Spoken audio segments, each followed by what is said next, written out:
ពេលវេលាលឿនណាស់បងប្អូនបាទពីមួយថ្ងៃទៅមួយថ្ងៃរំកិលបាទមួយផ្លែតបាទមួយខែមួយផ្លែតទៅមួយឆ្នាំបាទមួយផ្លែតទៅ10ឆ្នាំបាទអញ្ចឹងបើយើងចេះតែបដែតបដោយពេលវេលាហ្នឹងឲ្យវាទៅបន្តិចម្ដងបាទយើងនឹងបាត់បង់នៅអ្វីទាំងអស់ដែលយើងអត់បានធ្វើកន្លងមកបាទអញ្ចឹងថ្ងៃ16ខែសំទោសថ្ងៃ15ខែ6ខាងមុខនេះយើងនឹងមានព្រឹត្តិការណ៍ដ៏អស្ចារ្យមួយស្ដីអំពីការរកប្រាក់ចំណូលបន្ថែមអូខេអញ្ចឹងអ្នកដែលចូលរួមបានគឺចាប់ពីអាយុ18ឆ្នាំឡើងទៅអូខេការចូលរួមមិនមានការចំណាយឬក៏បង់ប្រាក់អីទេគ្រាន់តែបងប្អូនធ្វើការចុះឈ្មោះជាមុនបាទអញ្ចឹងបើសិនជាបងប្អូនចាប់អារម្មណ៍ចង់រកប្រាក់ចំណូលបន្ថែមបងប្អូនមកមើលសិនបាទមកមើលឱកាសនេះតើបងប្អូនអាចធ្វើបានទេឬក៏បងប្អូន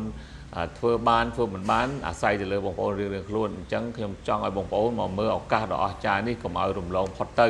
បាទអញ្ចឹងបើសិនបងប្អូនចាប់អារម្មណ៍ call មកលេខទូរស័ព្ទរបស់ខ្ញុំឬក៏ឆាតមក Messenger របស់ខ្ញុំតាម Facebook ខ្ញុំដាក់ខាងលើបាទអរគុណច្រើន